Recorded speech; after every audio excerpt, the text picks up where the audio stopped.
What's up guys? I hope you are doing well. I am Veer. Welcome to Study Lover. Quote देखिए कितनी शानदार है। ये coat इतनी शानदार है कि ये आपको अगर बचपन से ढंग से इम्प्लीमेंट की जाए लाइफ में तो आपके सोचने का, समझने का और जिंदगी जीने का नजरिया बदल देती है। जी हाँ, देखिए क्या लिखा है कोट में। The man who ask a question is a fool for a minute. The man who doesn't ask is a fool for a life. जी हाँ, अगर आप स्टार्टिंग से ही आपकी लाइफ में क्वेश्चन पूछने के हैबिट रही है, आपको क्वेश्चन पूछना पसंद करते हैं स्टार्टिंग से ही, तो आपकी लाइफ बड़ी ही डिफरेंट रहेगी। क्योंकि उस टाइम से जब आप स्टार्टिंग से क्वेश्चन पूछना पसंद करते हैं तो आपका जो थिंकिंग लेवल है वो एक दूसरे डायरेक्शन में चला जाता है। अगर आपसे कोई बच्चा भी क्वेश्चन पूछता है आज की डेट में, तो हमेशा उसको आंसर देने की कोशिश करें। अगर आपको नहीं पता है तो उसको बोले कि बेटा कोई बात नहीं है, मैं आपको थोड़ी देर में बताऊंगा, पर आंसर जरूर दें। क्योंकि यार वो एक छोटी जो लाइफ होती है, जब बच्चा इस धरती पर आता है तो उसको कुछ भी नहीं पता होता है कि क्या टेबल है, क्या पेन है, क्या लैपटॉप है, क्या फोन है। तो उसको हर एक चीज को देखते ही उसको माइंड में क्वेश्चन आता है कि ये है क्या। और जैसे ही वो पूछता है, अगर उसको रिप्लाई मिलता चला जाए लाइफ में, तो उसकी वो हैबिट बन जाती है, उसकी वो आदत बन जाती है। तो आप भी ट्राई करें, अगर आपसे कोई क्वेश्चन पूछता है तो उसको बताने की कोशिश करें। भले ही अगर आपको नहीं पता है तो बोल दे कि थोड़ी देर बताता हूँ, पर बताइए। क्योंकि यही एक ऐसी चीज है जो आगे आने वाले टाइम में एक अच्छा ह्यूमन डेवलपमेंट करती है, हमारी सोसाइटी को एक बहुत ही अच्छे लेवल पे ले जाएगी। ओके, तो अगर आपके भी मन में कोई डाउट है, कभी भी क्वेश्चन पूछना है, तो हमेशा क्वेश्चन पूछने से कभी भी ना घबराएं, कभी भी मत डरे। क्योंकि क्वेश्चन ही आपका एक critical way of thinking develop करता है। ओके, तो देख लीजिए ये सारी चीजें हम डिस्कस करेंगे आज के कंप्लीट डिस्कशन में। और तो आज 5 अप्रैल है, तो देख लेते हैं हमको कौन कौन सी चीजें आज डिस्कस करनी है।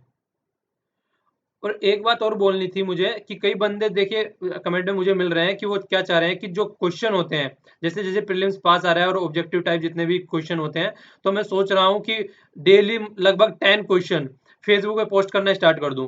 जैसे आज 10 क्वेश्चन पोस्ट करूंगा, फिर नेक्स्ट डे क्या करूंगा, उसका आंसर पोस्ट कर दूंगा विद एक्सप्लेनेशन। क्योंकि यार वीडियो में ये चीजें इतनी सारी डिस्कस करना पॉसिबल नहीं है, क्योंकि वीडियो में जैसे सब्जेक्टिव क्वेश्चन कर रहे हैं, करंट अफेयर क्वेश्चन कर रहे हैं, ये सारी चीजें हम ऑलरेडी वीडियो में कर रहे हैं। तो 1 घंटे से ज्यादा वीडियो हो जाएगी। तो जो स्टैटिक्स क्वेश्चन है किसी भी सब्जेक्ट के, उसमें चाहे ज्योग्राफी हो, हिस्ट्री हो, सारे कंबाइन होंगे उसमें।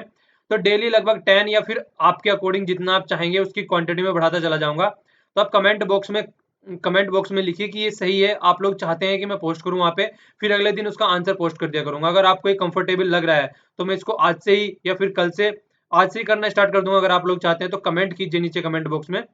डेली आज क्वेश्चन पोस्ट करूंगा, कल आंसर दूंगा। आंसर उसी टाइम पे नहीं दूंगा क्योंकि उसका कोई मतलब नहीं रह जाएगा फिर। ठीक है ना? तो देख लीजिएगा, आपको जैसे सुटेबल लगे कमेंट बॉक्स में बताइएगा। आइए अब आर्टिकल देख लेते हैं। ये वाला आर्टिकल केरला की इंटरनल पॉलिटिक्स का आर्टिकल है, तो ये किसी ज्यादा काम का नहीं है। ये वाला आर्टिकल आईपीएल से रिलेटेड है। जो भी आदमी क्रिकेट में इंटरेस्टेड है उनको काफी अच्छा लगेगा ये आर्टिकल। तो देखिए ज्यादा तो काम का नहीं है हमारे एग्जाम के पॉइंट ऑफ व्यू से। चलिए फिर भी आप लोग यहाँ से क्वेश्चन बताइएगा। जो लास्ट टाइम आईपीएल हुआ था उसमें कौन सी टीम जीती थी? ठीक है, एक तो ये क्वेश्चन है। और दूसरा ये क्वेश्चन है कि अब की बार आईपीएल में कितनी टीमें हैं टोटल।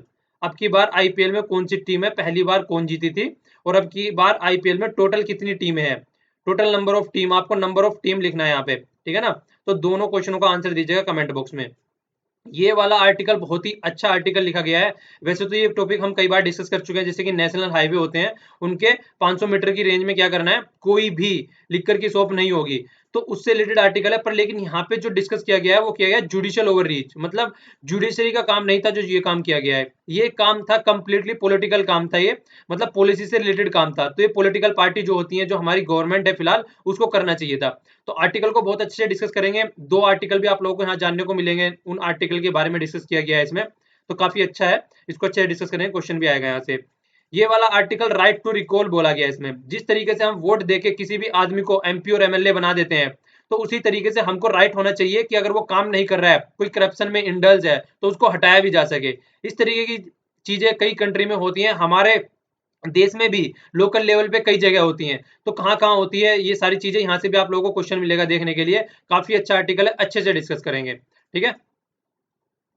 ये वाला आर्टिकल एक इंटरव्यू है, तो इस वाले आर्टिकल को भी हम लोग अच्छे से देखेंगे। इसके एवज में मैं आपको तीस्ता वाटर का जो इशू चल रहा है उसके बारे में अच्छे से एक्सप्लेन करूंगा, और कई सारे और भी जो बांग्लादेश के साथ में इशू चल रहे हैं। और शेख हसीना जी हमारी कंट्री की विजिट पे आने वाली है, तो ये आर्टिकल आपको 2 जगह देखने को मिलेगा, न्यूज एनालिसिस में भी और यहाँ पे भी। तो इसको अच्छे से देखेंगे हम लोग। ठीक है? ये वाला आर्टिकल देखिए, जिस जिस तरीके से हम जो नॉर्थ इंडियन वाले आदमी हैं वो हिंदी को प्रेफर करते हैं, इसी तरीके से साउथ इंडियन वाले जो पीपल हैं या तो अपनी लैंग्वेज को प्रेफर करते हैं या फिर वो इंग्लिश प्रेफर करते हैं। लेकिन आज की डेट में क्या किया गया है, जो नेशनल हाईवे है तो उन पे जो सिंबल्स लगे होते हैं, उन पे जो सिंबल्स वगैरह लगे होते हैं तो उसको आज की डेट में हिंदी में डाला जा रहा है।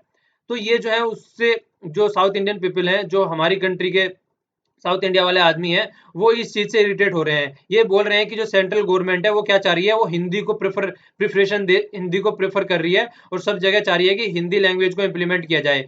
जैसे कि लैंग्वेज वाला इशू आप लोग सभी जानते हैं, जब से हमारा देश आजाद हुआ तब से ये उसमें बहुत ही ज्यादा सुर्खियों में बना हुआ था, क्योंकि स्टार्टिंग में चाह रहे थे, हमारी जो कॉन्स्टिट्यूशनल असेंबली सेट हुई थी उस टाइम पे, तो उन्होंने सोचा था कि एक लैंग्वेज अगर रख दी जाए पूरी कंट्री की, तो हमारी कंट्री एक धागे में पिरोई जा सकती है। क्योंकि देखिए, अगर आप लोग भी कहीं बाहर घूमने जाते हैं किसी कंट्री में, अगर या किसी कंट्री में या किसी दूसरे स्टेट में देख लीजिए, मान लीजिए आप साउथ इंडिया से नॉर्थ इंडिया में आते हैं और नॉर्थ इंडिया से साउथ इंडिया में जाते हैं, तो अगर आपकी लैंग्वेज बोलने वाला आदमी वहां पे मिल जाता है तो आपको बहुत अच्छा लगता है।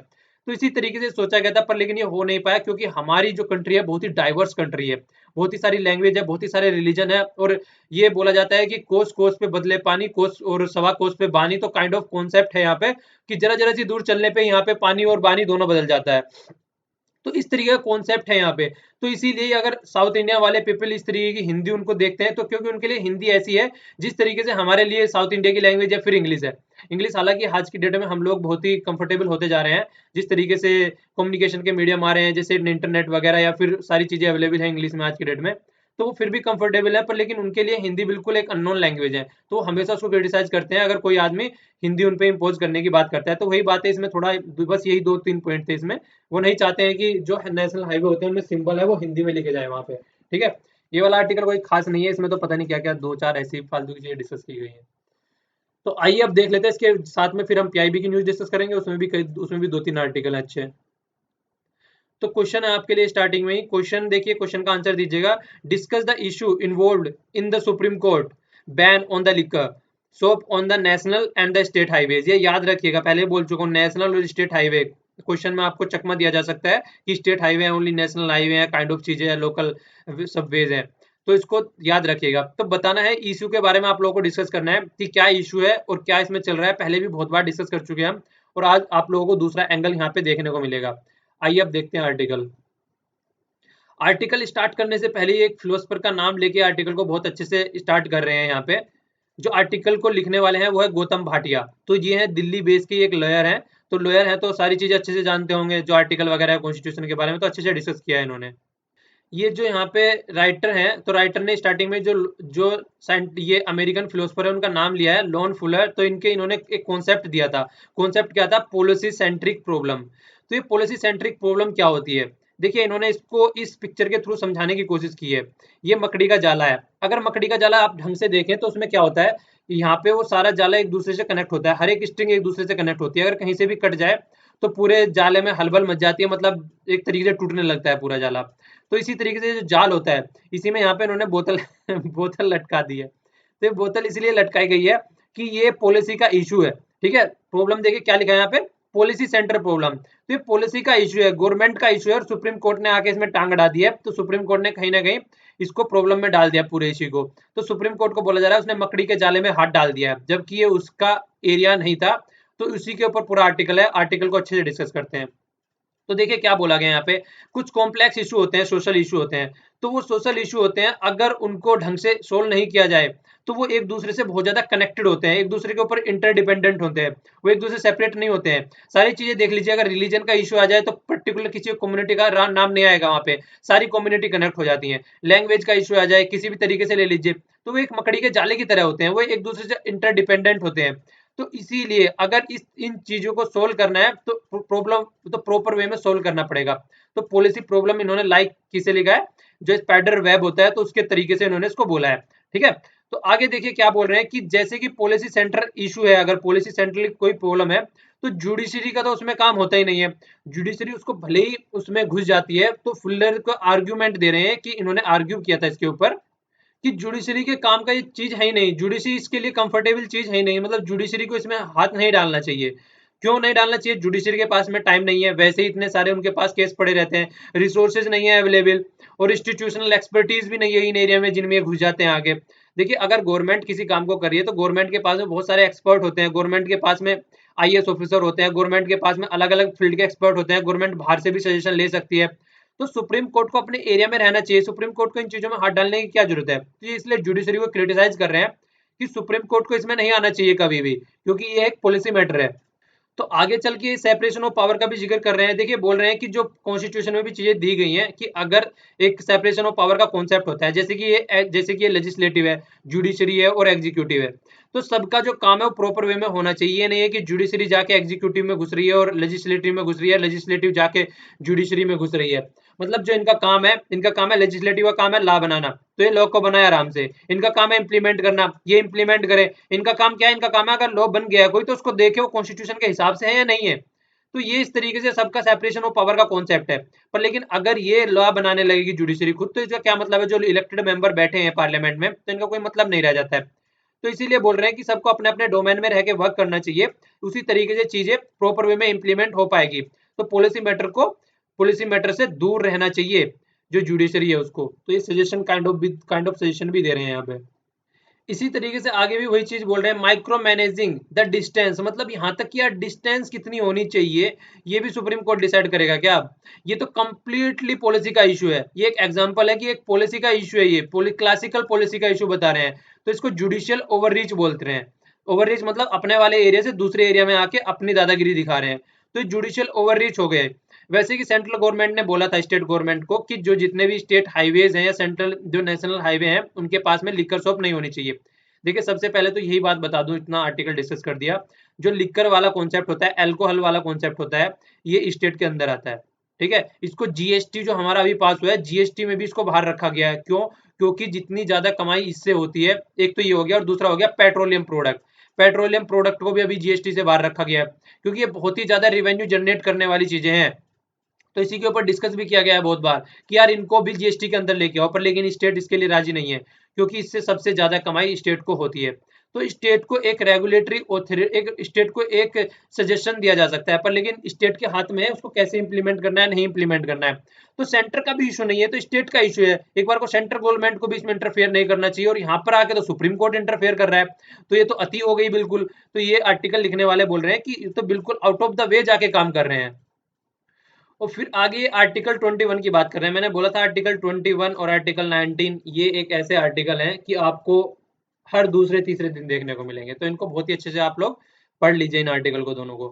ठीक है, तो देखिए आर्टिकल 21 के तहत अगर देखा जाए तो राइट टू लाइफ होता है और पर्सनल लिबर्टी होती है। अगर इन दोनों के हिसाब से दोनों देखा जाए तो आदमी के पास में खुद राइट है कि उसको क्या करना चाहिए, उसकी लिबर्टी है उसको किस तरीके से वो करनी चाहिए। तो एक तरफ तो उनको बोला जाता है, सुप्रीम कोर्ट के लिए यहाँ भी कंट्रोवर्सी का इशू बन जाता है कि एक तरफ तो वो फ्रीडम ऑफ एक्सप्रेशन और फ्रीडम ऑफ अपना जो भी करना है लाइफ में करते रहो उस चीज की बात करते हैं, और दूसरा जो पॉलिसी मैटर में जो गवर्नमेंट को करना चाहिए, यहाँ तो ये एकदम फ्रीडम है ना आदमी को किस तरीके से यार, अब दारू कहाँ पीनी है या फिर ये काम कहाँ करना है, ये सुप्रीम कोर्ट बताएगा उनको अब कहाँ पे पीनी चाहिए और कहाँ पे नहीं पीनी चाहिए, या कहाँ पे हम लोगों को व्यापार करना चाहिए, कहाँ पे हमको अपनी दुकानें खोलनी चाहिए। ये तो इंडिपेंडेंसी है ना, ये तो फंडामेंटल राइट है आदमी को।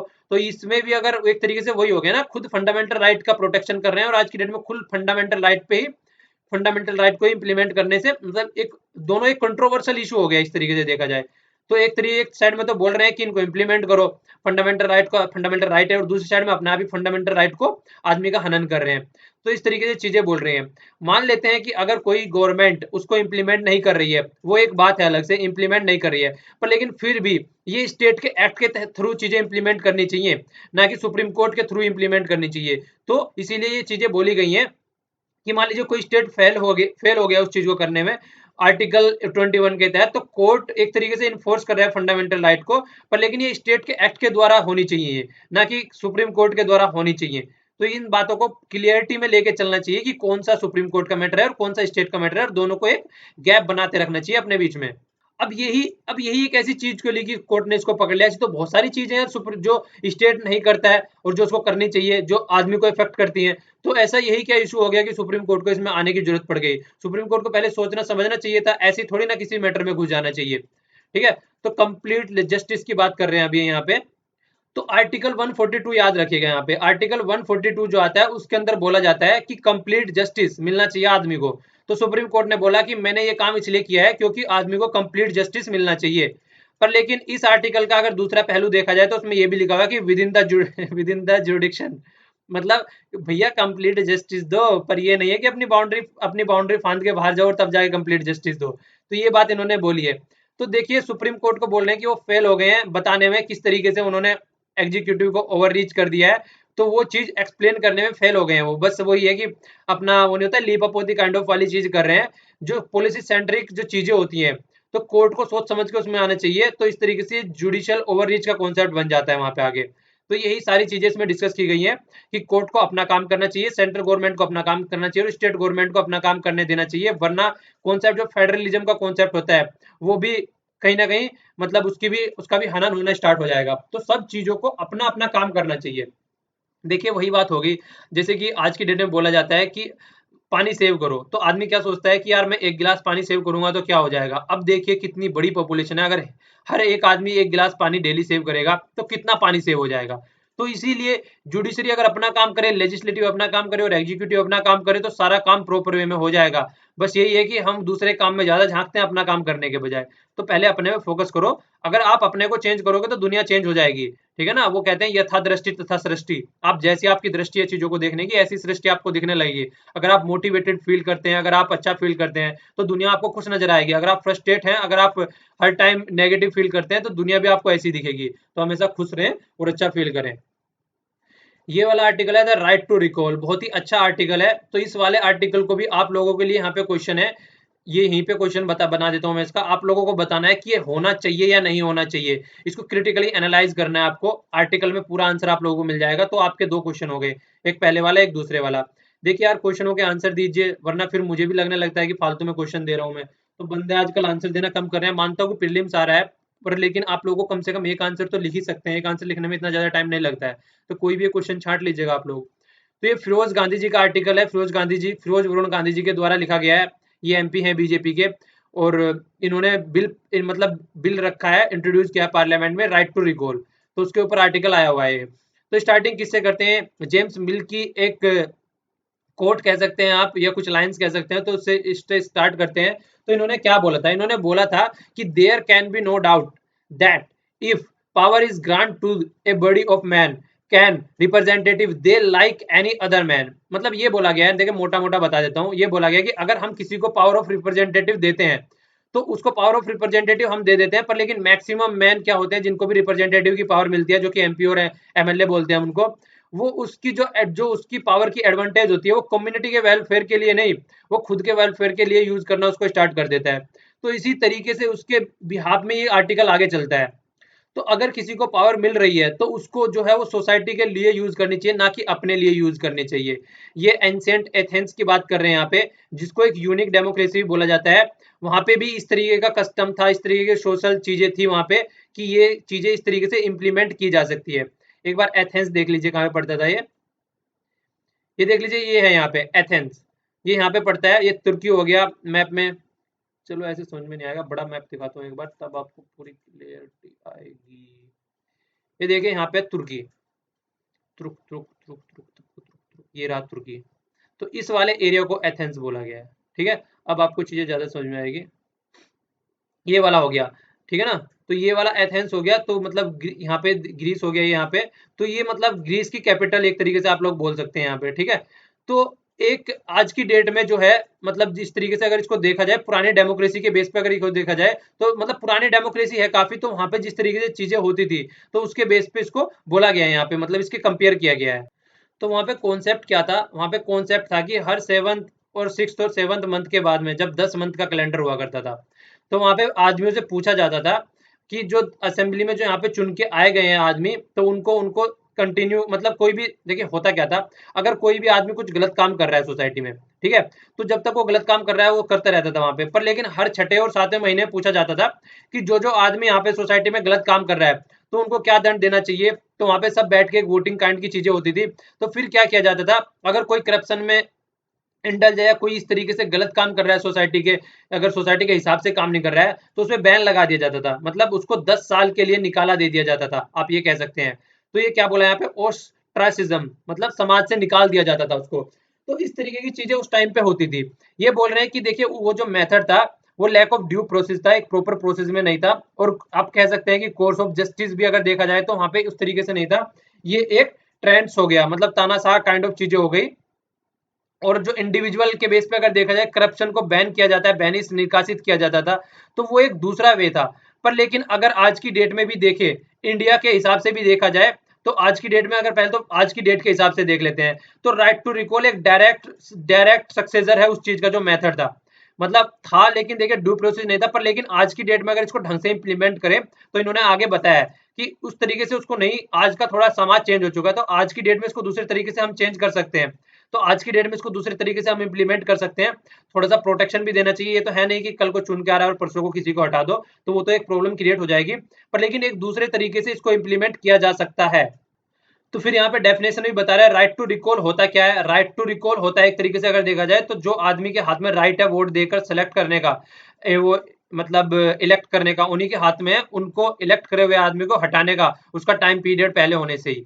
तो कुछ जगह देखिए यहाँ पे ब्रिटिश में भी कुछ समय तक, और यूएसए का भी आगे एग्जाम्पल दिया है। तो यहाँ पे पहले से कुछ चीजें हो रही हैं। यूएसए कुछ स्टेट का नाम दिया है, अलास्का हो गया, जॉर्जिया हो गया, कांस हो गया। तो कुछ एरिया है जहाँ पे हो रहा है।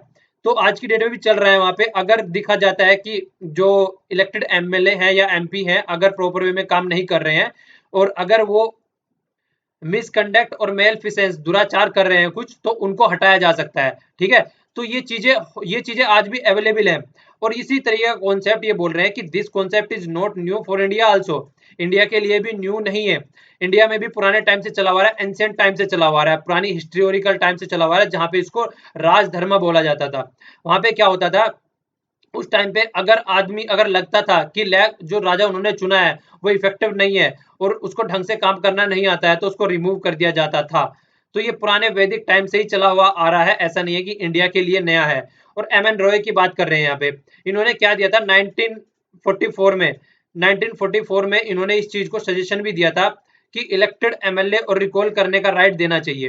ठीक है, तो एम एन रॉय ने ये दिया था उस टाइम पे कॉन्सेप्ट, जिस टाइम पे हम कॉन्स्टिट्यूशन बनाने की बात कर रहे थे। ठीक है, तो दूसरा ये बोल रहे हैं जयप्रकाश नारायण जी ने।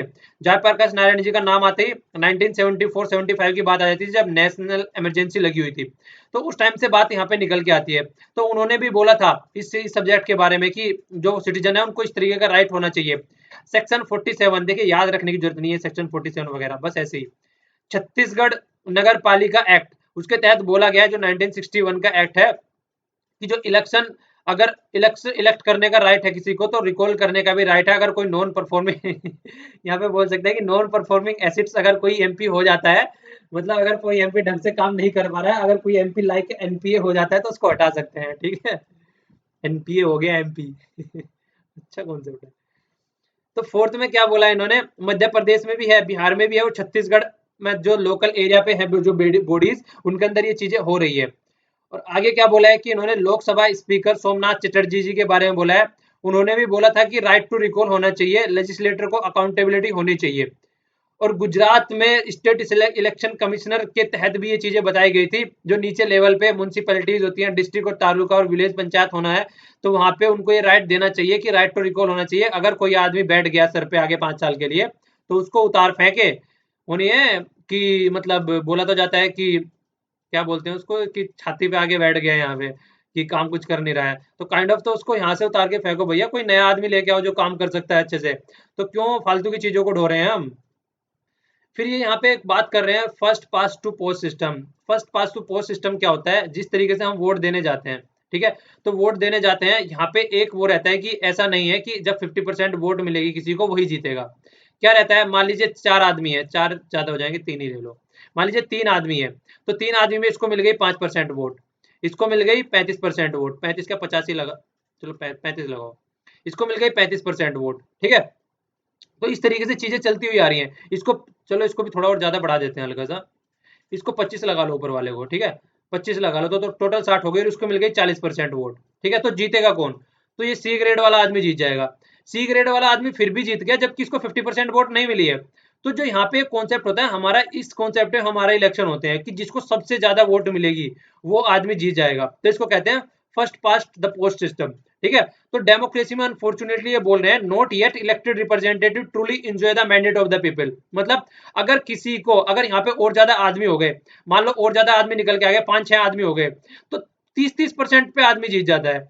तो अगर एक तरफ से 30% आदमी इसको 30% वोट इसको मिले जीत गया है, और दूसरी साइड में बहुत सारे आदमी है मान लीजिए और 7-8 खड़े हुए हैं, उनको थोड़े थोड़े वोट मिल गए, तो इस तरीके से 70% आदमी तो साइड में हो गए ना, 70% आदमी ने थोड़ी ना इसको वोट दिया जो जीत गया है। अब यहाँ पे ही देख लो 60% आदमी ने तो इसको वोट दी नहीं है, ओनली 40% आदमियों ने वोट दिया है, तो 40% आदमियों की वोट से जीत गया है। तो इस तरीके से डेमोक्रेसी में अनफॉर्चुनेट बोल रहे हैं कि ये वैसे ही आदमी एंजॉय नहीं करता है कंप्लीटली, और ऊपर से वो सिर पे आके बैठ जाए लंबे टाइम के लिए तो और इरिटेटिंग काम हो जाता है। तो ये बोल रहे हैं कि लॉजिक भी है और जस्टिस भी है, कि जो आदमी चुनता है आदमी को, उसके पास में पावर भी होनी चाहिए रिमूव करने की। चुन तो हमने लिया, तो रिमूव करने की भी पावर होनी चाहिए। तो ये यहाँ पे बोल रहे हैं इसमें आर्टिकल में। तो आगे अब तक बात कर रहे थे ये हटाने के बारे में, अब थोड़ा सेफ गार्ड के बारे में बात कर रहे हैं। ऐसा नहीं है कि यार आप तो दूसरे तीसरे दिन उठा उठा के फेंकते रहो जो चुन चुन के आए हैं। तो उसमें क्या कर रहे हैं कि जो देखिए प्रोसेस है उसको प्रॉपर करना चाहिए। एक लेजिस्लेटिव चेंज होगा, उसकी जरूरत पड़ेगी इसको चेंज करने के लिए, और जो प्रोसेस है कंप्लीट वो फ्रिवलेस, तुच्छ नहीं होना चाहिए, ठीक है। और डजेंट बिकेम द हरासमेंट का रीजन नहीं बनना चाहिए कि दूसरे तीसरे दिन जो इलेक्टेड एमपी हैं एमएलए हैं वो उनकी बेइज्जती होती रहे गली गली में, ठीक है। तो बोलते रहे कि गली गली में सो रहा है हमारा एमपी चोर है तो ऐसा नहीं होना चाहिए। तो फ्री एंड फेयर इलेक्शन जो है वो राइट है सिटीजन का कंट्री में, ठीक है। तो वो एक राइट है, तो उसको राइट की तरीके से यूज करना चाहिए, पर लेकिन उसके उसके एवज में ऐसा नहीं है कि दूसरों को हरास भी करना स्टार्ट कर देना चाहिए। तो एक प्रॉपर वे का एक सेफ गार्ड भी होना चाहिए। ऐसा नहीं है कि एक आदमी को पावर दे दी गई और दूसरे आदमी को ना दी गई, तो इक्विवेलेंट काइंड ऑफ चीजें होनी चाहिए थोड़ी।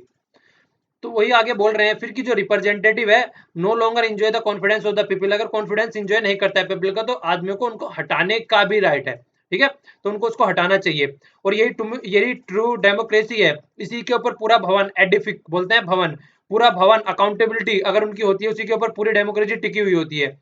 तो अगर वो इस तरीके का अगर इस तरीके का राइट देंगे तो और अकाउंटेबिलिटी अच्छी बनेगी। देखिए क्या बोल रहे हैं, अगर प्रोसेस हम राइट टू जो रिकॉल वाला प्रोसेस चलाते हैं, तो उसके तहत एक लिमिटेड कैंपेन होना चाहिए, स्पेंडिंग कम होनी चाहिए। ऐसा नहीं है कि जितना इलेक्शन करने में खर्चा कर रहे हैं उतना ही फिर यहाँ पे इनको हटाने में खर्चा कर रहे हैं, पार्टी कर करके हटा रहे हैं, तो वो सारी चीजें नहीं होनी चाहिए। तो right to recall must be given hand in the hand, मतलब आदमी को राइट टू, जिस तरीके से राइट टू वोट दिया गया है उसी तरीके से राइट टू रिकॉल भी देना चाहिए।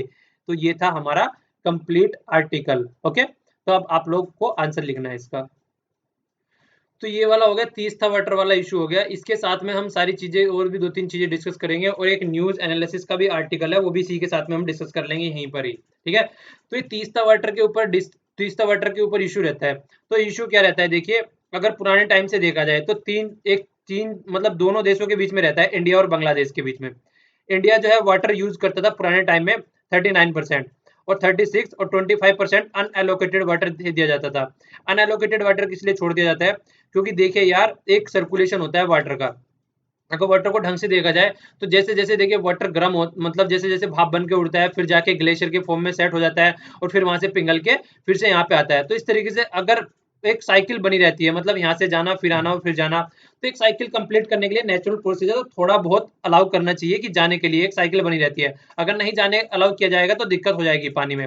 और ये पानी ऊपर से आता है, इसी की वजह से एक जो सैलिनिटी होती है ना, जो नमक होता है उसमें समुद्र वाले वाटर में, तो उसकी एक एक लेवल भी बना रहता है, इसी की वजह से सर्कुलेशन ऑफ द वाटर होता है। तो ये भी एक इंपॉर्टेंट चीज है जिसकी वजह से एक साइकिल बनी रहनी चाहिए। ऐसा नहीं है कि सारे पानी को रोक दिया जाए अपने फायदे के लिए। तो यहाँ पे देखिए ये बातें कर रहे हैं, तो अगर पहले एक बार इसका आप मैप में देख लीजिए तब चीजें ज्यादा बेटर लगेंगी। ये देखिए ये कंप्लीट मैप है यहाँ पे। तो यहाँ पे ये वाली तीस्ता हो गई, ठीक है ना। तीस्ता निकल के कहाँ से आ रही है, यहाँ पे लिख भी रखा है देखिए, निकल के कहाँ से ओरिजिनेट होती है, सिक्किम से ओरिजिनेट होती है, ठीक है। सिक्किम से ओरिजिनेट होते हुए ये फिर यहाँ पे इंडिया से फिर बांग्लादेश में घुसती है। तो यहाँ पे देखिए फिर से ये यहाँ से निकल के चलती है, ठीक है ना, यहाँ से निकल के चल रही है ये। अब जब यहाँ से निकल के चल रही है फिर यहाँ पे आके मिल जाती है ये, तो ये इधर से ब्रह्मपुत्र आती है, तो दोनों आके यहाँ पे मिल जाती है। फिर इसको यहाँ पे जमुना बोलने लगते हैं, वो यमुना है ये जमुना है, दोनों में डिफरेंस रखिएगा, ठीक है। फिर जब नीचे आते हैं यहाँ से यहाँ तक, ये जमुना नाम बोला जाता है इसका। फिर यहाँ से ये चलती रहती है, तो यहाँ पे आके इसको क्या बोल देते हैं, जब मिल जाती है यहाँ पे पद्मा बोल देते हैं इसको, ठीक है। जब गंगा इससे मिलती है यहाँ पे इसको पद्मा बोलने लगते हैं। तो इसी तरीके से फिर आगे अगर और थोड़ा और चला जाए तो यहाँ पे पद्मा, फिर यहाँ पे इसको मेघमा भी बोलने लगते हैं नीचे चल के थोड़ा, ठीक है ना। यहाँ पे थोड़ा दिखाया गया है, ये तीस्ता हो गई, यहाँ पे आके मिल गई, ये ब्रह्मपुत्र हो गई। ये भी दूसरा मैप है, अगर दूसरा देखना हो तो ये वाली यमुना है, ये दोनों में डिफरेंस रखिएगा। ये वाली जमुना है, यहाँ पे वाई और यहाँ पे जे है, तो दोनों में आप लोग डिफरेंस रखिएगा, ये नहीं कि दोनों में कंफ्यूज हो जाए, ठीक है। तो ये जब यहाँ पे आके इस तरीके से मिलती है तो ये तीस्ता यहाँ से चलती है, और जबकि ऊपर यहाँ पे इसे सांगपो बोलते हैं, ठीक है, यार या यहाँ पे यारलंग जांग या जांग बो भी बोल देते हैं इसको, ये ब्रह्मपुत्रा के ही नाम है। तो ये देखिए थोड़ा मैप याद रखेगा, जो जो रिवर न्यूज में रहती है तो और ज्यादा हो जाती है। अभी यहाँ पे फेस्टिवल भी सेलिब्रेट किया गया आसाम वाले एरिया में ब्रह्मपुत्र रिवर पे, तो इसीलिए थोड़ी इंपॉर्टेंट हो जाती है, इसलिए थोड़ा इसको थोड़ा हल्का सा डिटेल में बता रहा हूँ मैं, ठीक है। तो फिर लास्ट में आगे क्या होता है, बे ऑफ बंगाल में गिर जाती है। तो यहाँ पे अब देख लीजिए इसको, अब थोड़ी चीजें ज्यादा बेटर लगेंगी। तो देखिए होता क्या है, तो सिक्किम से लेके चलती है, ठीक है। तो ये चारा माऊ लेक का भी नाम याद रखिएगा, ये सिक्किम में पड़ती है। तो आपको ग्लेशियर का नाम लिखना है यहाँ पे, कहाँ से निकल के चलती है, ये ओरिजिनेट कहाँ से होती है। तो इसको हटा दूंगा जब मैं वहां पे वो करूंगा, ठीक है, जब पीडीएफ बनाऊंगा इसका। तो देखिए क्या होता है, तो बे ऑफ बंगाल में आके मिल जाती है। तो बोला क्या गया कि आफ्टर ब्रह्मपुत्रा, गंगा और मेघना, इसके बाद में तीस्ता जो है फोर्थ लार्जेस्ट रिवर है बांग्लादेश में। तो बांग्लादेश के अगर पॉइंट ऑफ व्यू से देखा जाए तो तीस्ता बहुत ही ज्यादा इंपॉर्टेंट हो जाती है। और अब चीजें क्या चलती हुई आ रही है, हमारा साथ में क्या इशू है इनके साथ में। देखिए अगर ढंग से देखा जाए तो वेस्ट बंगाल गवर्नमेंट के साथ में इनका बहुत ज्यादा इशू रहता है। क्यों? क्योंकि वेस्ट बंगाल से होते हुए चीजें यहाँ पे पहुंचती है। तो वेस्ट बंगाल वाले क्या बोलते हैं कि इनको ऑलरेडी इतना पानी मिल रहा है कि जितना पानी इनको मिलना चाहिए, ये ऑलरेडी 3 फसल के करीब लगभग इससे ले लेते हैं। और वेस्ट बंगाल वाले एरिया में अगर इनको पानी ज्यादा देंगे तो वेस्ट बंगाल वाले एरिया के जो किसान हैं उनको प्रॉब्लम होनी स्टार्ट हो जाएगी। क्यों? क्योंकि अगर आप लोग जाने कि देखिए यहाँ पे भी चावल बहुत ज्यादा होते हैं, वेस्ट बंगाल में चावल के ऊपर बहुत ज्यादा डिपेंडेंट रहते हैं, और चावल को पानी की जरूरत होती है बहुत ज्यादा। पर लेकिन बांग्लादेश वाले भी अब ये बोल रहे हैं, वो क्या बोल रहे हैं कि हमको भी पानी की बहुत जरूरत है, क्योंकि वहां पे जो रंगपुर है उसको राइस बोल बोला जाता है, ठीक है। तो इसको बोला जाता है, तो ये भी इसी के ऊपर, तीस्ता के ऊपर डिपेंडेंट रहता है। तो ये हमेशा क्या बोलते हैं, ये बोलते हैं कि हमको आधा पानी शेयर करो हमारे साथ में, 50% वाटर शेयर करो हमारे साथ में। ये हमेशा इंडिया के साथ में इस तरीके से बात करते हैं कि हमको 50% वाटर चाहिए। तो इसी के ऊपर दोनों की जो है रस्साकसी चलती रहती है। इंडिया ने भी कई बार नेगोशिएट करने की कोशिश की है चीजों को पेसिफाई करने के लिए। तो इंडिया और बांग्लादेश ने कई बार एडहॉक एग्रीमेंट भी किए हैं, एडहॉक मतलब टेम्परेरी आप लोग कह सकते हैं कि अभी कर लेते हैं इनको। तो उस तरीके से कई बार इस तरीके एग्रीमेंट इन्होंने किए हैं आपस में मिलकर। तो देखिए प्रॉब्लम क्या रहती है, प्रॉब्लम वही रहती है जो मैंने अभी आप लोगों को बताई है। बांग्लादेश चाहता है कि हमको इक्वल वाटर दो, और जबकि इंडिया कहता है कि इक्वल वाटर देना पॉसिबल नहीं है। तो 1984 में एक ज्वाइंट रिवर कमीशन की स्थापना की गई इनके द्वारा, ठीक है। तो ज्वाइंट रिवर कमीशन की जब स्थापना की गई तो उसने कई चीजें सजेस्ट की। तो उन चीजों में क्या क्या सजेस्ट किया उसने, तो रिकमेंडेशन दी। फर्स्ट बात तो ये होगी, रिकमेंडेशन दी किस चीज के लिए, ज्यादा वाटर देने के लिए, इंक्रीज द बांग्लादेश का शेयर बढ़ा दिया उसने, ठीक है। तो बांग्लादेश का शेयर बढ़ाया, इसलिए बढ़ाया क्योंकि जो वेस्ट बंगाल का बैरेज है और ये बांग्लादेश का बॉर्डर के बीच में ओनली 90 किलोमीटर की डिस्टेंस है। तो ये बोल रहे हैं कि 90 किलोमीटर तो आज जो पानी है वो पेनिट्रेट होके भी अब एक दूसरे से दूसरी जगह पे पहुंच जाता है। तो बेनिफिट जो रहेगा वो दोनों को रहेगा। तो यहाँ पे देखिए शेयर, अब जो न्यू फॉर्मूला है उसके हिसाब से 42% क्या करना है, 42.5% इंडिया के पास में, बांग्लादेश के पास में 37, और यहाँ पे अनएलोकेटेड हो गया ये इतना, जिसको बे ऑफ बंगाल में जाने दिया जाएगा। और पहले कितना था एक बार फिर से देख लीजिए, पहले यहाँ पे देखिए 25 वहां पे भेज रहे थे, अब यहाँ पे 20 कर दिया इसको घटा के, तो इनका थोड़ा बढ़ा दिया, और वहां पे भी। तो ये थोड़ा सा आप लोग ज्यादा रटने की जरूरत नहीं है, बस ये याद रखेगा, एक पता होना चाहिए मोटा मोटा सा कि क्या क्या चीजें हो रही है यहाँ पे। तो इसको लेके दोनों के बीच में रस्साकसी चलती रहती है कि किस तरीके से चीजें सोल्व आउट करनी चाहिए। वेस्ट बंगाल वाले साथ में आने के लिए तैयार नहीं रहते हैं। और थोड़ी बातें कांग्रेस के बारे में भी इसमें लिखी गई है। पहले कांग्रेस की गवर्नमेंट थी, तो जो कांग्रेस की गवर्नमेंट थी सेंटर में, वो किसके साथ में कोएलिशन में थी, वो ममता बनर्जी के साथ में कोएलिशन में थी। तो ममता बनर्जी उनको डराती रहती थी कि अगर आपने तीस्ता वाटर एग्रीमेंट बांग्लादेश के साथ में किया तो हम आपकी गवर्नमेंट को धरती में गिरा देंगे।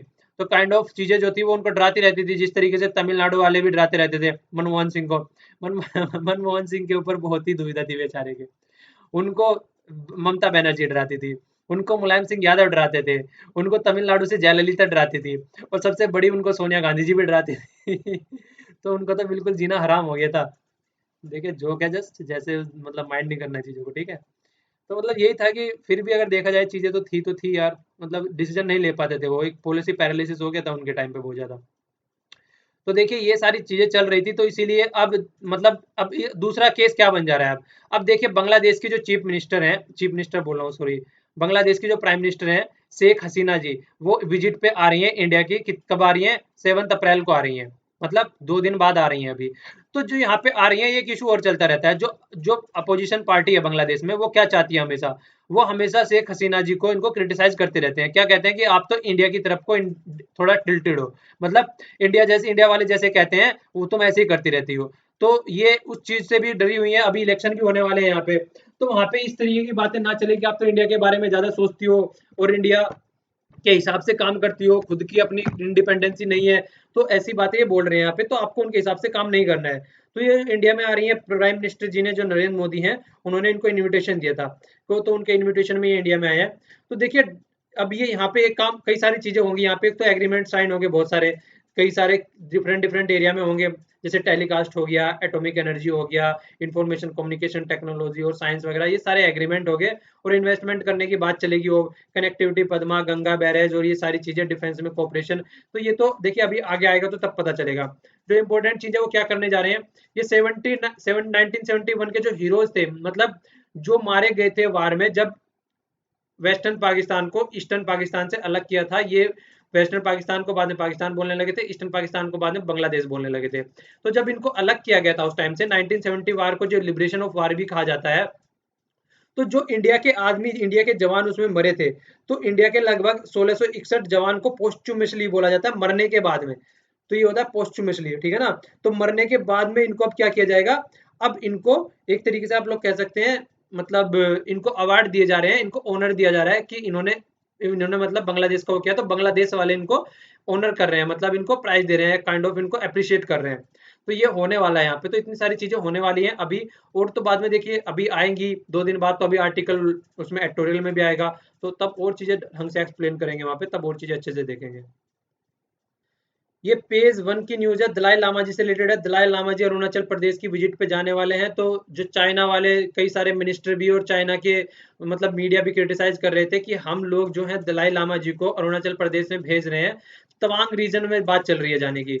देखिए हुआ क्या था, जब ये स्टार्टिंग में तिब्बत से इंडिया में आए थे, जब चाइना ने तिब्बत को कैप्चर कर लिया था, तो उस टाइम पे तवांग रीजन से ही होते हुए आए थे अरुणाचल प्रदेश में, तो उस रीजन से होते हुए आए थे। अब फिर वहां पे जा रहे हैं, वहां पे मोनेस्ट्री भी है एक बहुत बड़ी, तो उसी के बेस पे इनको क्रिटिसाइज किया जा रहा है, मतलब इंडिया को क्रिटिसाइज कर रहे हैं कि ये इनके, हम जो है उनके इंटरनल मैटर में इंटरफेयर कर रहे हैं, ये चाइना वाले बोल रहे हैं, ठीक है। तो चाइना वाले ये बोल रहे हैं, तो एक बार थोड़ा देख लीजिए, यहाँ पे पड़ता है अरुणाचल प्रदेश वाला, ठीक है ना, तो अरुणाचल प्रदेश यहाँ पे पड़ गया, तो इस वाले एरिया से होते हुए जा रहे हैं, तो यहाँ पे आने की बात चल रही है। तो चलिए आप लोग क्वेश्चन का आंसर भी दीजिएगा कि अरुणाचल प्रदेश कितने कितने किन किन स्टेट को टच करता है, ठीक है, थोड़ा देख लीजिएगा, क्योंकि नॉर्थ ईस्ट का मैप बहुत ही ज्यादा इंपॉर्टेंट रहता है यार, तो थोड़ा देखिएगा उसको।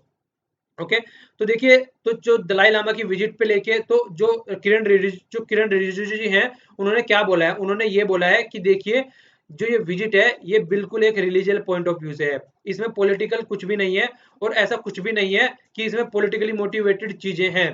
तो पहले भी ये लामा जी जो है वहां पे विजिट कर चुके हैं, तो पहले तो जो चाइना वाले हैं वो हर बार क्रिटिसाइज करते हैं, और वो इसीलिए बोलते हैं, मतलब कि जो ये चाह रहे हैं कि तिब्बत में किसी न किसी तरीके से रिवोल्ट स्टार्ट हो जाए, और तिब्बत चाइना के खिलाफ रिवोल्ट कर दे, और हमारा तिब्बत वापसी मिल जाए। और आगे क्या बोल रहे हैं, देखिए, जब पहली बार इन्होंने विजिट की थी, चाइना ने उस टाइम पे भी प्रोटेस्ट किया था, वो सिर्फ फॉरेस्टली बोलते हैं मुखर, उस टाइम पे भी जोरदार इन्होंने प्रोटेस्ट किया था। तो ऐसा बात नहीं है, ये तो इनकी टेंडेंसी है, मतलब वही बात हो गई जो बोली जाती है कि हमारे इंटरनल मैटर में हम, मतलब हम खुद के अपने बारे में नहीं सोचते हैं कि आप कहाँ कहाँ उंगली कर रहे हो।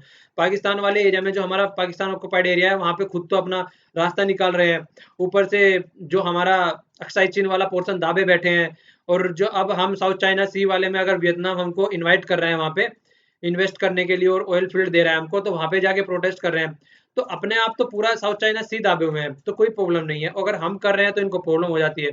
तो देखिए यही है, दोगला दो मुंहा सांप बोला जाता है चाइना को, वो हमेशा इसी तरीके का काम करता है।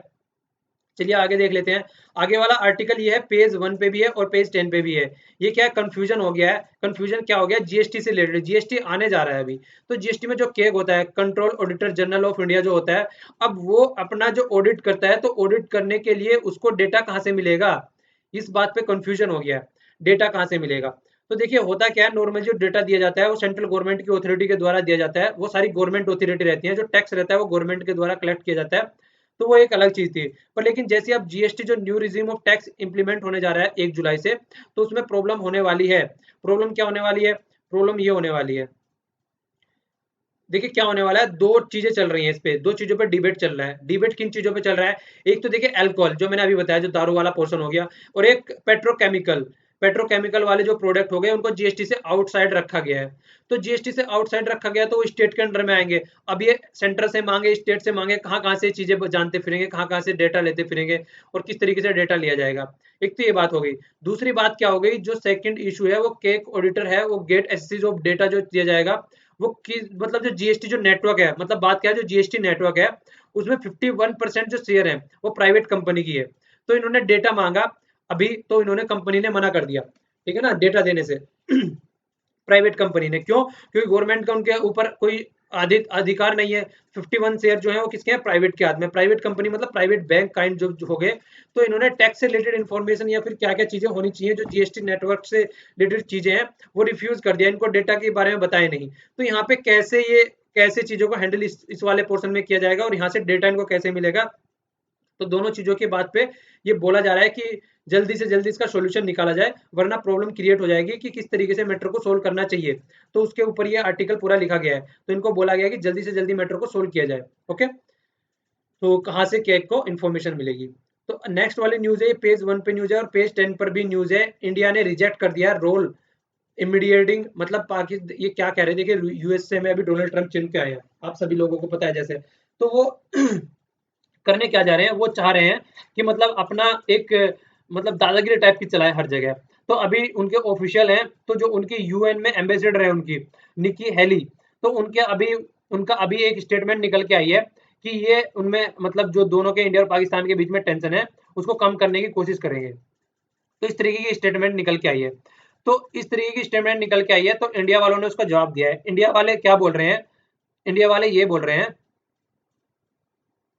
तो जो इंडिया वालों को है वो गदर मूवी का डायलॉग याद आ रहा है। जिस तरीके से गदर मूवी में सनी देओल डायलॉग बोलता है, जैसे कि क्या हुआ था, एक बार क्या हुआ था, कश्मीर वाला इशू देख लीजिए। कश्मीर वाले इशू पे हम यूएन में गए थे, तो यूएन में जाने में हमको क्या मिला, आज की डेट तक वो अटका हुआ है, उन्होंने उसको अलग तरीके से कर दिया, पूरा इशू पूरा चेंज कर दिया। तो सनी देओल वाला डायलॉग यहाँ पे याद आ रहा है। उसमें क्या बोलता है, एक बार छोड़ के देख लिया था, सोचा था बिछड़े माँ बाप से मिलेगी तो खुशी से झूम उठेगी, लेकिन आपने तो उसे जीते जी मार डाला। तो वही काम हो गया। एक बार हमने देख लिया था इंटरफेरेंस कैसा होता है, अब भाई साहब हम इंटरफेरेंस नहीं करने देंगे। अब आप अपना काम अपना आप देखिए और ये हमारा इंटरनल मैटर है, इसमें मत आइए, अब हम अपना आप इसको सोल्व आउट करेंगे। तो यही बात यहाँ पे बोली जा रही है कि मतलब अब यूएसए वालों को बोला गया आप दूर रहो, हम अपना काम अपने आप सोल्व आउट कर लेंगे, वरना फिर आप अपना फायदा देखोगे इसमें। तो क्योंकि देखिए यूएसए जो है ना, कभी भी ऐसी कंट्री में जाके हाथ नहीं डालता जहाँ इसको फायदा ना हो। और भी बहुत सारी कंट्री है जहाँ पे मर रहे हैं बेचारे दुनियादारी, अफ्रीका में ले लीजिए क्या क्या हो रहा है, वहां पे जाके कोई इंटरफेयर नहीं करेगा। जहाँ पे फायदा हो वहां पे जाके हाथ डालते हैं। तो इंडिया वाले बोल रहे हैं कि साइड में रहो, हम अपना काम खुद देखेंगे। एक बार देख लेता आप लोगों के साथ में संबंध बना के, तो क्या करा आप लोगों ने, इंटरनेशनलाइज कर दिया पूरा कश्मीर का इशू, और आज तक दोनों इंडिया और पाकिस्तान उसके ऊपर लड़ रहे हैं। तो देखिए ये वेस्टर्न कंट्री की ही साजिश है, ये इस तरीके के जो काम किए जाते हैं ना, दी आपस इनको पता है, क्योंकि देखिए उन्होंने बहुत ही पूरे वर्ल्ड पे उन्होंने राज किया है जो वेस्टर्न कंट्री है। तो उनको पता है अगर दो आदमी को लड़ा दिया जाएगा तो वो आपस में लड़ते रहेंगे। अगर इंडिया आज की डेट में एक यूनाइट कंट्री होता तो इंडिया का कोई कंपेयर करने वाला नहीं था, सारी चीजें हैं इंडिया के पास में। पर क्या कर दिया है, इंडिया और पाकिस्तान बना दिए हैं, दोनों आपस में लड़ते रहेंगे, और दोनों आपस में लड़ते रहेंगे तो दूसरी साइड में इनको देखने का टाइम ही नहीं मिलेगा। तो वही चीजें हैं, ये आपस में और लड़ भी रहे हैं, जिस तरीके से इन्होंने सोचा था उनकी साजिश काम कर रही है आज की डेट में भी, और फ्यूचर में भी करती रहेगी। देखिए जब तक दोनों की समझ में नहीं आएगा कि इनके साथ में खेला खेला जा रहा है। चलिए आगे देखते हैं। ये पेज 3 पे न्यूज थी, आप लोगों को थोड़ा याद रखना है। ये है फेस्टिवल है बेनियाल थकुरानी जात्रा। ये फेस्टिवल है, ये सेलिब्रेट किया जाता है, कहाँ पे सेलिब्रेट किया जाता है, उड़ीसा में सेलिब्रेट किया जाता है। देखिए इस तरीके के फेस्टिवल कई बार दे दिया जाता है और उनको फिर मैचिंग करने के लिए आ जाता है कि इसको मैच करो, ये फेस्टिवल कहाँ पे सेलिब्रेट किया जाता है और ये कहाँ पे सेलिब्रेट किया जाता है।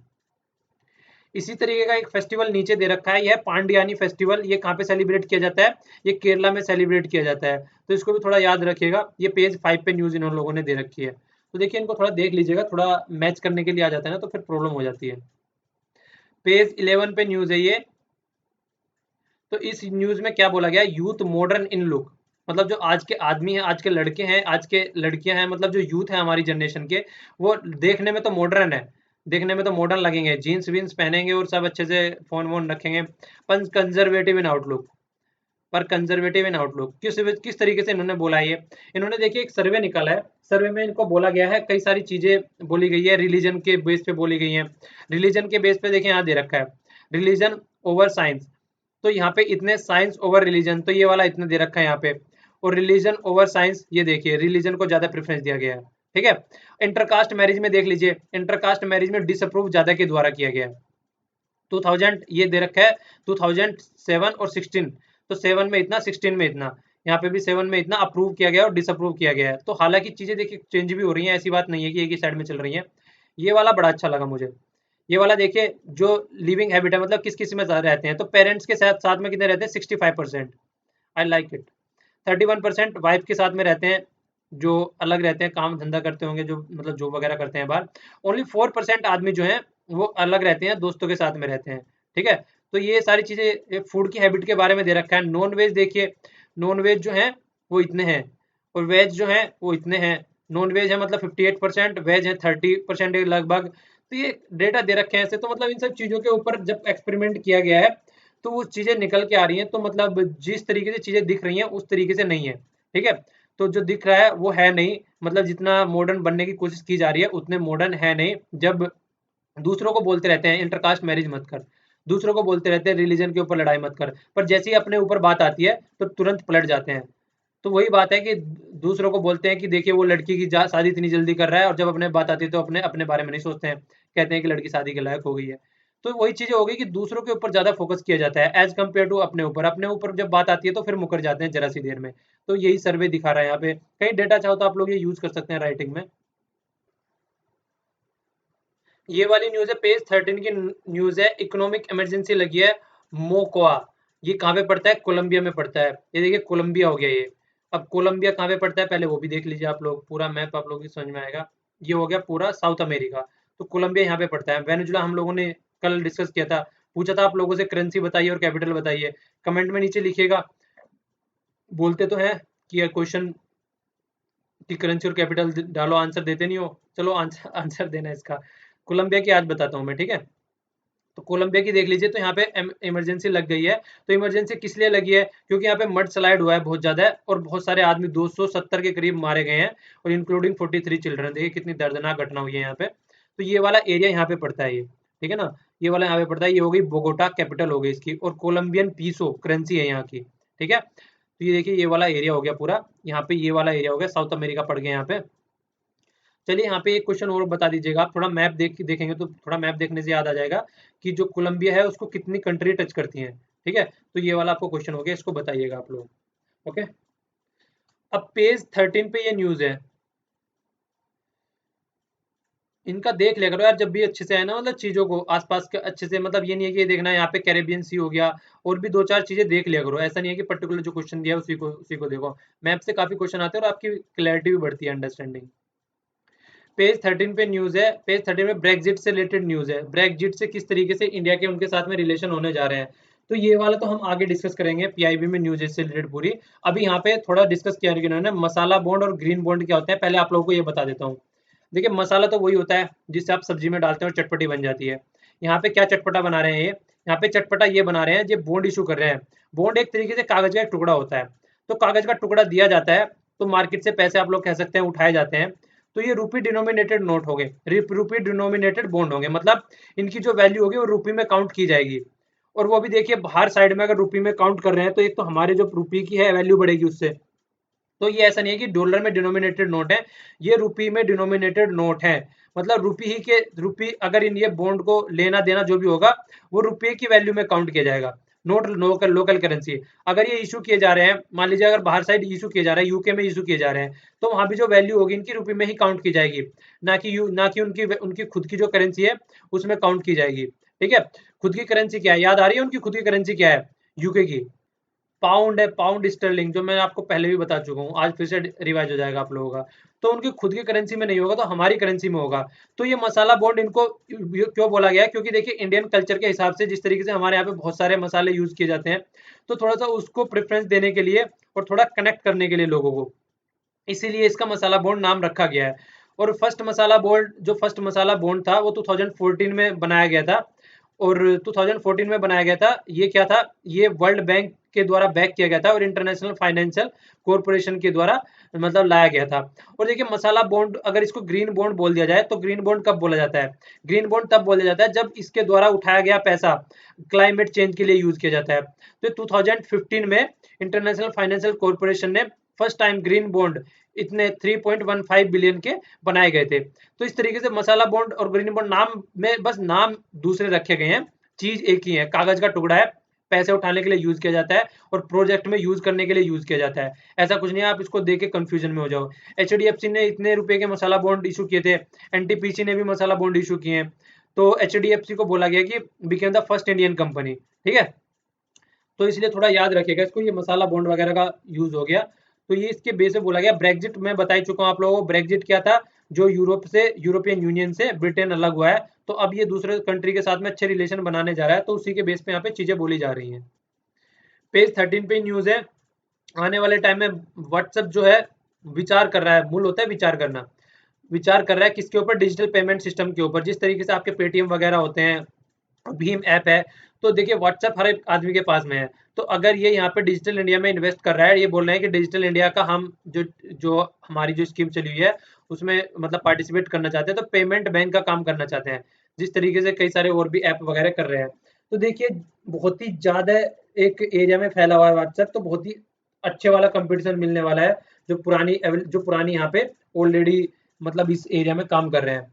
तो देखिए क्या होता है, ये बोल रहे हैं जब से डिमोनेटाइजेशन हुआ है, पहले जो इंडिया थे, इंडियन पीपल थे, सब मैक्सिमम पैसों के ऊपर बेस कर रहते थे, पर लेकिन आज की डेट में डिजिटल फॉर्म में काम करना ज्यादा पसंद कर रहे हैं, ठीक है।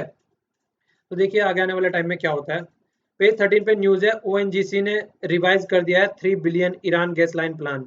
मतलब ईरान में गैस लाइन का प्लान बना रहा है, वहां से गैस निकालने के लिए। तो ये है फाजाब, ये है फाजाब, फ्राजाद बी गैस ब्लॉक, ये ईरान में है, ठीक है ना। फ्राजाद हो गया ना, फ्राजाद। तो ईरान, सॉरी, ईरान में है ये। देखिए हुआ क्या है, अगर देखा जाए जब से ईरान के ऊपर न्यूक्लियर जो वेपन के चलते हुए इनके ऊपर मतलब जितने सारे बैन लगा रखे थे वेस्टर्न कंट्री ने, तब से लेके आज तक इंडिया और चाइना दो ऐसी कंट्री थी जिनने ईरान का कभी साथ नहीं छोड़ा। वो कहते हैं ना कि बुरे वक्त में जो साथ दे उसको असली इंसान माना जाता है, अच्छे वक्त में तो सब साथ में आगे खड़े हो जाते हैं, जिस दिन सिलेक्शन हो जाएगा सब साथ में खड़े मिलेंगे। तो उस टाइम पे इंडिया ने और चाइना ने सबसे ज्यादा साथ दिया, और सेकंड लार्जेस्ट जो क्रूड ऑयल बाय करते हैं हम यहाँ से, चाइना के बाद में। तो इसीलिए बोला जा रहा है कि देखिए यहाँ पे अभी और ज्यादा इन्वेस्टमेंट करने जा रहे हैं, रिवाइज करने जा रहे हैं उसको, तो इंडिया को भी फायदा होने वाला है। और जो करने जा रहा है वो कौन करने जा रहा है, ओएनजीसी वेदास। तो इसका नाम याद रखिएगा, ओएनजीसी वेदा जो है, ये जो ओएनजीसी नॉर्मल कंपनी है उसकी बाहर, ये ओएनजीसी तो मतलब हमारी कंपनी है, इसकी जो विंग है ये बाहर काम करती है। अगर वियतनाम में ऑयल का प्रोडक्ट, वियतनाम में जो काम चल रहा था वहां भी ओएनजीसी वेदाज ने किया था, ये वाला वियतनाम हो गया, ठीक है ना। तो इस वाले एरिया में तो ये जो बाहर काम करती है ओएनजीसी की, तो ये बाहर काम करने वाली इसकी ब्रांच है, आप लोग ये कह सकते हैं। पेज 18 पे न्यूज है, ट्री ड्वेलिंग, ड्वेलिंग मतलब होता है रहने वाली, आवास करने वाली। तो जो आवास है इसका वो पेड़ों पे है, तो पेड़ों पे रहने वाली एक मकड़ी आप लोग कह सकते हैं, कर्ब या इस तरीके का जो भी है, ये जो दिख रहा है पिक्चर में मकड़ी टाइप का या कुछ केकड़ा टाइप का जो भी है, तो ये पाया गया है अभी वेस्टर्न घाट में। आप लोगों को याद क्या रखना है, इसका नाम जो रखा गया है, ये यहाँ पे एक ट्राइब थी केरला में जिसका नाम था करनी, के कनी, करनी नहीं कनी, KANI, कन्नी ट्राइब थी केरला में, ठीक है ना। तो जो कन्नी ट्राइब थी उसी के नाम पे इसका नाम क्या रखा गया है, ये रखा है कनी माराजांगडू।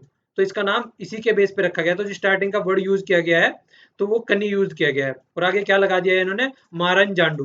तो कन्नी मारन जांडू इसका नाम इन्होंने नॉमिनेटेड कर दिया है। तो दो चीजें हो गई, एक तो नई स्पेसिस पाई गई है उसके बेस पे नाम याद रखना है, और दूसरा कन्नी ट्राइब के बारे में पूछा जा सकता है, तो कहाँ से बिलोंग करती है वो, केरला से बिलोंग करती है, तो आप लोगों को ये याद रखना है।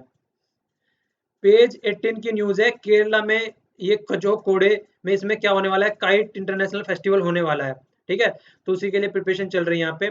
इंडिया में जो इंटरनेशनल फेस्टिवल, जो उत्तम फेस्टिवल मतलब अहमदाबाद में सेलिब्रेट होता है, सबसे ज्यादा जो जो best non international festival India में माना जाता है वो अहमदाबाद में, आप लोगों ने देखा होगा नरेंद्र मोदी जी पतंग उड़ा रहे थे उस टाइम पे। दूसरा क्या कह रहा है, ग्लोबली इंटरनेशनल काइट फेस्टिवल में अगर सबसे ज्यादा कोई हमारे जो देखा जाए तो ये वाइफ फांग, ये चाइना वाला रीजन है, यहाँ पे एवरी अप्रैल में सेलिब्रेट करते हैं, तो ये भी अच्छे वाला है, नन जानने वाला है, बेस्ट नोन सेलिब्रेटेड फेस्टिवल है। अभी जो होने वाला है वो केरला में होने वाला है, कुचोही कोडे में, तो ये थोड़ा याद रखना है, ओके। अब थोड़ा पीआईबी की न्यूज देख लेते हैं, हालांकि आज पीआईबी की ज्यादा न्यूज नहीं है, फिर भी थोड़ा देख लेते हैं। जैसे कि मैंने अभी बताया था आप लोगों को, तो ये उसी के बारे में है जो ब्रेक्जिट से अलग हुआ है। ये देखिए यहाँ पे कैंची पड़ गई है, ये हो गया यूरोपियन यूनियन और ये हो गया यूके, तो इन दोनों को काटा जा रहा है कैंची के द्वारा। तो एक तो ये आर्टिकल 50 के द्वारा ये चीजें हो रही हैं, आर्टिकल 50 के द्वारा दोनों अलग हो रहे हैं। कैपिटल क्या है, इसकी कैपिटल लंदन है, ठीक है, आपने सबने जानते होंगे। खैर ये पाउंड स्टर्लिंग करेंसी हो गई। तो यहाँ पे क्या हो रहा है, तो अब ये अलग होने जा रहे हैं दोनों। तो अलग होने जा रहे हैं, तो ये अपना दूसरी चीजें कर रहे हैं, किस तरीके से किस में चेंज करनी है। तो अभी 19th UK India economic finance dialogue Delhi में हुआ है, तो उसके ऊपर ये पूरा आर्टिकल आया हुआ है। तो सबसे पहले तो आर्टिकल 50 के तहत ये दोनों अलग हो रहे हैं। अब क्या करने जा रहे हैं, अपना एक दूसरे के इकोनॉमिक पार्टनरशिप में और ट्रेड इन्वेस्टमेंट में दोनों मिलकर काम करेंगे। बोल्ड विजन बनाएंगे, इंडिया यूके का स्ट्रेटेजिक पार्टनरशिप बनाएंगे। देखिए दोनों ने ग्लोबलाइजेशन को फोकस करने की बात करें, जैसे अब यूएस से आते ही क्या बोल रहा है, अपने ऊपर फोकस करना है। यूएस से बोल रहा है मुझे बाहर सारी वाली कंट्री के ऊपर फोकस ही नहीं करना है। पर लेकिन अगर ये इन बाहर इससे बाहर निकल गए हैं अब, तो अब क्या करना पड़ेगा इनको, तो बाहर वाली कंट्री में फोकस करना ही है अपना इकोनॉमिक ट्रेड अच्छा बढ़ाने के लिए। और ऊपर से इंडिया जो है इमर्जिंग कंट्री है आज की डेट में, तो इनको भी बाहर वाली कंट्री में फोकस करना है। चाइना भी सपोर्ट करता है। चाइना में भी G20 मीटिंग में जब हुई थी, चाइना वालों ने बोला था कि हमको ग्लोबलाइजेशन में फोकस करना है। तो देखिए सब ग्लोबलाइजेशन में फोकस करना चाहते हैं, बस यूएस से नहीं करना चाहता है। तो इसलिए ये भी सोचने वाली बात है, तो इंडिया ने भी इसको सपोर्ट कर रहा है ग्लोबलाइजेशन को लेके। और फ्री मार्केट और फ्री ट्रेड, तो दो चीजों की बात चल रही है। फ्री मार्केट और फ्री ट्रेड क्या होता है, दोनों में डिफरेंस है। दो टर्म है देखने के लिए, पर दोनों अलग अलग चीजें हैं। पहले आप फ्री ट्रेड देख लीजिए। फ्री ट्रेड का क्या मतलब है, मतलब ये कंट्री के बीच में बोला जा सकता है। आप फ्री ट्रेड मतलब इंटरनेशनल कोई फोरम है, यूएन ले लीजिए या डब्ल्यूटीओ ले लीजिए, उन्होंने क्या कर दिया, अगर दो कंट्रियों का मतलब ये बना दिया कि पूरे वर्ल्ड में इस तरीके के नॉर्म्स एंड रेगुलेशन होने हैं, ठीक है, तो उसके बेस पे काम करना। कंट्री आपस में साइन कर लेती है एग्रीमेंट कि हमको एक दूसरे के साथ में फ्री ट्रेड रखना है। तो ये बाहर वाले एरिया में देखा जाता है। फ्री ट्रेड मतलब बाहर से कितना ट्रेड कर रहे हैं हम लोग, तो वो फ्री होना चाहिए, ज्यादा उनके ऊपर बैन इम्पोज नहीं करना चाहिए। फ्री मार्केट वाला ये इंटरनल हो जाता है, इंडिया के कंट्री के अंदर ही ले लीजिए आप। तो ये डिपेंड करता है कि डिमांड कितनी है मार्केट में। मान लीजिए मार्केट में आज की डेट में वाटर बोतल की डिमांड बढ़ रही है मार्केट में, तो वाटर बोतल की डिमांड बढ़ रही है, तो ये जो डिमांड कितनी है ये गवर्नमेंट डिसाइड नहीं करेगी कि आप लोगों को 100 वाटर बोतल बनानी है, 1000 वाटर बोतल बनानी है। ये मार्केट खुद डिपेंड करेगा मार्केट के ऊपर कि डिमांड कितनी है और सप्लाई कितनी करनी है। तो जो गवर्नमेंट है वो इंटरफियर नहीं करेगी, तो उसको बोलते हैं फ्री मार्केट। तो दोनों में डिफरेंस है, थोड़ा याद रखिएगा, ठीक है। तो दोनों अलग चीजें हैं। तो वही सारी चीजें घुमा फिरा के बोली जाएंगी। अब आगे दोनों कोऑपरेशन करेंगे, जो आगे G20 वगैरह हो गया, IMF हो गया, वर्ल्ड बैंक हो गया, तो जो जितनी भी मल्टीलेटरल बॉडी है सब में मिलकर काम करेंगे। देखिए ऑटोमेटिक एक्सचेंज इन्फॉर्मेशन करेंगे टैक्स से रिलेटेड। और जिस तरीके से जो दूसरी कंट्री है वहां पे जाके सब अपना टैक्स छुपाते हैं, जो कि टैक्स हेवन कंट्री है, तो जब इन्फॉर्मेशन एक्सचेंज करेंगे तो ब्लैक मनी वाला फंडा साइड में हो जाएगा। Inauguration of the IMF south Asia regional training and the technical assistant centre, तो ये बनाया गया है फरवरी में 2017 में। तो दोनों उसके फाउंडिंग मेंबर हैं, तो दोनों मिलकर यहाँ पे भी काम करेंगे। और स्ट्रेंथ करेंगे जो माइक्रो इकोनॉमिक होती है और फाइनेंशियल कैपेसिटी होती है। तो मैक्रो आपको बोला था, माइक्रो होती है जो कंट्री के अंदर ही अंदर काम करते हैं किसी पर्टिकुलर सेक्टर से रिलेटेड, और मैक्रो होती है जो बड़े लेवल पे कंट्री के लेवल पे या फिर वर्ल्ड के लेवल पे जो चीजें जानी जाती है। यूके और इंडिया नॉन डिस्क्रिमिनेटेड ट्रीटमेंट, जो फॉरेन इन्वेस्टमेंट होता है एक दूसरे का उसको कॉन्फिडेंस में लेके काम करेंगे तभी इन्वेस्टमेंट बढ़ेगा। और हम जीएसटी में रिफॉर्म लेके आ रहे हैं, तो इसी तरीके से चीजें आगे भी होती रहेंगी। आगे क्या बोला गया है, रेगुलेटरी जो कॉर्पोरेशन एग्रीमेंट होता है, जो एफ देखिए यहाँ पे है FCA फाइनेंशियल कंडक्ट अथॉरिटी, और हमारा RBI, तो ये दोनों मिलके काम करेंगे किस तरीके से चीजें होनी चाहिए, एक दूसरे के साथ में इंफॉर्मेशन शेयर करेंगे। और UK and India looking forward किसके लिए, नेक्स्ट लंदन में अब डायलॉग होने वाला है 2017 में, उसके ऊपर सोचेंगे कि किस तरीके से चीजें होने वाली है, क्योंकि तब तक जो इनका लगभग प्रोसेस भी कंप्लीट हो जाएगा इससे, जो यूरोपियन यूनियन है उससे बाहर निकलने का। अब यहाँ पे देखिए ये भी एक न्यूज़ थी। ये है जो मिनिस्ट्री ऑफ स्टील है ऑर्गेनाइज किया national conference of secondary steel producer. तो इसमें थीम क्या रखी गई है, थीम रखी गई है make in steel for make in India. तो देखिए स्टील में काम करने की बात चल रही है, तो जो इसके मिनिस्टर हैं वो कौन है, चौधरी बीरेंद्र सिंह जी हैं, इनका नाम याद रखिएगा थोड़ा। और अब आगे बात क्या चलनी चाहिए, ड्राफ्ट नेशनल पॉलिसी स्टील के ऊपर एक नेशनल पॉलिसी ढंग से बनाई जाएगी, और टेक्नोलॉजी इनोवेशन और क्वालिटी का यूज रखा जाएगा। प्राइमरी स्टील प्रोड्यूसर क्या होता है, जैसे कि एक प्राइमरी रॉ मटेरियल होता है उससे स्टील बनाना, और जब स्टील बना ली गई है उससे फिर सेकेंडरी प्रोडक्ट बनाना उसके स्टील से, तो उस पर ज्यादा फोकस दिया जाएगा, क्योंकि इसी से ज्यादा जॉब प्रोड्यूस होगी हमारी कंट्री में, तो इसी को ज्यादा देख के चला जाएगा, ठीक है। तो आज के लिए इतना ही। PDF आप लोग यहाँ से डाउनलोड कर सकते हैं। न्यूज़पेपर भी आप लोगों को मिल जाएगा पूरा, द हिंदू खरीदने की जरूरत नहीं है, वो भी आप लोगों को यहीं पे मिल जाएगा। और अगर आप लोग चाहते हैं कि मैं क्वेश्चन डालूं डेली, तो मुझे नीचे कमेंट बॉक्स में बता दीजिएगा, तो मैं डेली फेसबुक पे 10 क्वेश्चन पोस्ट करना स्टार्ट कर दूंगा। प्रीलिम्स में आप लोगों को फायदा रहेगा। और देखिए चीजें सही लगती है तो लाइक कीजिए, और प्लीज इसको शेयर भी कीजिए फेसबुक पे जितना हो सके, क्योंकि जिन तक नहीं पहुंच रहे हैं, मैं आज भी बहुत सारे एसएमएस देता हूँ कि सर आज भी आप लोग डिस्कस कर रहे हैं, आपने बताया नहीं, तो प्लीज जिस तक लोगों तक पहुंचाए उनका फायदा हो, और लाइक कीजिए और शेयर कीजिए जितना हो सके, उसी से मुझे पता चलता है कि आप लोगों को चीजें पसंद आ रही है नहीं आ रही हैं। और अगर कोई भी सजेशन हो तो नीचे कमेंट बॉक्स में सजेशन भी दीजिए, ठीक है। तो आज के लिए इतना ही। Thanks a lot for listening. जय हिंद।